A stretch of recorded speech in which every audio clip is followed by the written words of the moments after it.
आपका। तो बताइए कि आज ये तीनों टॉप परफॉर्मर, एक लखनऊ से हैं, प्रियंका गांधी यहाँ से महासचिव भी रही हैं, राजनाथ सिंह लखनऊ से हैं, राहुल गांधी अखिलेश यादव कन्नौज से हैं। आज तो उत्तर प्रदेश के नेताओं ने ही तहलका मचाया है संसद में संविधान पर। बात तो संभल से संविधान तक हुई है, इसका इम्पैक्ट क्या है और किसका परफॉर्मेंस कैसा रहा आज संविधान पे? देखिए, आज संसद में प्रियंका गांधी का ये पहला भाषण था। उनके राजनीतिक जीवन की जो शुरुआत हुई है उसका आज इस भाषण को आप उस तौर पर देख सकते हैं कि वो बहुत इफेक्टिव रहा और असर छोड़ने वाला रहा, कांग्रेस के लिए उत्साहजनक रहा और इस भाषण को कांग्रेस में लंबे समय तक याद किया जाएगा। इसमें कोई शक नहीं है कि कांग्रेस को अभी संजीवनी की जरूरत है इस देश में और वो संजीवनी की उम्मीद वो प्रियंका गांधी से कर सकती है। भाजपा के सामने इस बात की चुनौती आज भी बनी हुई है कि लोकसभा में जो संविधान के मुद्दे को लेकर विपक्ष ने उसको घेरा था, वो उसको लगातार जिंदा किए हुए है। संविधान का खतरा, आरक्षण और जाति जनगणना, ये सब कुछ ऐसे मुद्दे हैं जिनको कांग्रेस और समाजवादी पार्टी ने अभी तक छोड़ा नहीं है। आज एक चीज और ब्रजेश जी स्पष्ट हुई कि इंडिया गठबंधन में जो कांग्रेस और सपा के बीच जो दरार दिख रही थी, वो दरार अंदर के स्तर पर, नीचे स्तर पर भले हो, ऊपर के स्तर पर अभी कोई उस तरह की दरार नहीं आई है। और उस दरार को अगर आया भी होगा तो इन बड़े नेताओं ने मिलकर पाट लिया होगा। आज मोदी विश्व के सबसे बड़े आयोजन महाकुंभ के लेकर इलाहाबाद में थे, वो वहां पर उसका शुभारंभ कर रहे थे। कई हजार करोड़ की परियोजनाओं की उन्होंने सौगात दी, लेकिन संसद के भीतर एक नई तस्वीर प्रियंका गांधी के रूप में लोग देश में देख रहे थे।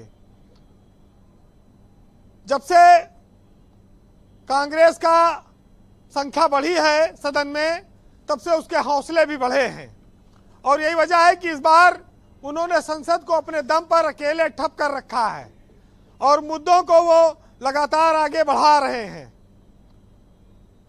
एक चीज ये जरूर है कि प्रियंका गांधी ने ईवीएम से लेकर तमाम विषयों पर सवाल खड़ा किया है।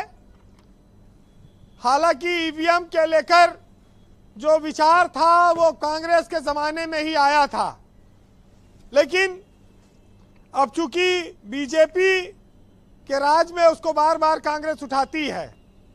देखिए, प्रियंका गांधी सियासत में भले नहीं है, लेकिन सक्रियता उनकी कई साल पुरानी है।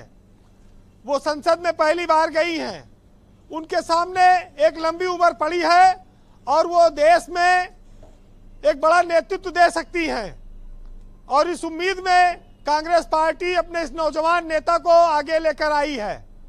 तो इसमें कोई शक नहीं है कि प्रियंका गांधी के पास अभी वक्त बहुत लंबा है और वो देश की सियासत को प्रभावित करेंगी। लेकिन आज के दौर में तीसरी बार कांग्रेस सत्ता से बाहर है और ये मोदी मैजिक की वजह से है।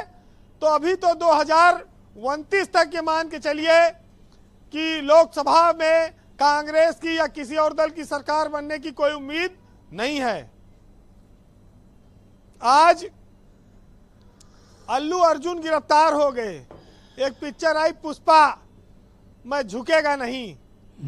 उधर जगदीप धनखड़ ने भी कह दिया कि मैं किसान का बेटा हूं, मैं झुकेगा नहीं। तो आज दो लोगों ने ऐलान किया है कि ना झुकने का। वैसे एक चीज तो साफ है कि हमारे यहां जाति बहुत मजबूत सिस्टम है। अगर वो मजबूत न होती तो एक भगदड़ पर अल्लू अर्जुन गिरफ्तार हो जाते हैं और 150 लोगों की मौत की भगदड़ पर हाथरस में बाबा रामपाल और इच्छाधारी भगवान को पुलिस क्लीन चिट दे देती है। बहुत ऊंची बात कह दी आपने वीरेंद्र जी, बहुत महत्वपूर्ण ऑब्जर्वेशन है। I really appreciate. देखिए कि भगदड़ दोनों जगह हुई और संख्या कितनी रही, लेकिन कार्रवाई का रूप देखिए आप। तो ये समस्या हमारे सामने, ये चुनौती हमेशा रहेगी। कांग्रेस के पास लोकसभा में 100 से ज्यादा सांसद हैं, कुछ बहुत अनुभवी हैं और प्रियंका गांधी के बाद से कांग्रेस को एक नई ताकत मिली है, लेकिन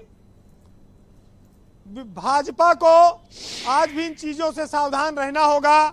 संविधान का मुद्दा, हिंदू मुसलमान, मंदिर मस्जिद और व्यापारी वर्ग को लेकर जो नाम लिए जाते हैं और तमाम सारे जो अत्याचार की बात आती है, वैसे मुद्दे हमारे देश में बहुत है ब्रजेश जी। महंगाई का है, बेरोजगारी का है, भुखमरी का है, गरीबी का है, लोगों को जीवन यापन स्तर ऊंचा बढ़ाने का है, लेकिन उन पर हमारे यहाँ उतना माहौल गर्म नहीं हो पाता।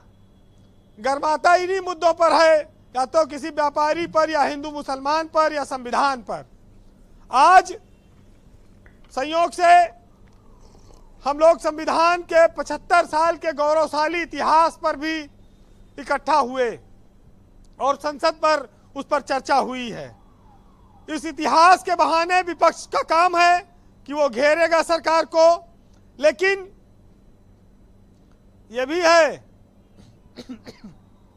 गुलजार साहब ने एक जगह लिखा है कि बस हर बार तुम मेरी मोहब्बत को न समझ पाए, लेकिन मेरी एक भी गलती तुम्हें याद है। तो आप 1000 बार किसी को प्रेम करें, उसका मोल नहीं है, लेकिन एक बार आपने गलत कर दिया, वो आपके जीवन भर आपको सुनाई जाएगी जी। तो सियासत में भी कुछ ऐसे है, सरकारें बहुत चीजें करती हैं, लेकिन वो जनता के बीच मुद्दा नहीं बन पाता। अखिलेश यादव और प्रियंका गांधी की जोड़ी ने आज ये दर्शाया है कि भारत की सियासत में वो लंबे वक्त तक अभी बहुत सारे मुद्दे उठाते रहेंगे। वैसे राहत इंदौरी साहब का एक शेर है, आज प्रियंका गांधी ने बोला है तो उनके लिए कहना मुनासिब होगा कि जाके कोई कह दो सोलों से चिंगारी से कि इस बार फूल खिले हैं बहुत तैयारी से, और अपनी हर सांस को नीलाम किया है मैंने, लोग आसान हुए हैं बड़ी दुश्वारी से, और जेहन में भी तेरे खत की इबारत चमकी, एक खुशबू सी निकलने लगती है अलमारी से, और शहजादे से मुलाकात तो नामुमकिन है, चलो मिलके आते हैं किसी दरबारी से। बहुत शुक्रिया वीरेंद्र जी, आपका बहुत बहुत धन्यवाद। आपने बहुत ही इम्पोर्टेंट और महत्वपूर्ण मुद्दे आज इस परिचर्चा में प्रस्तुत किए हैं। आपका बहुत शुक्रिया।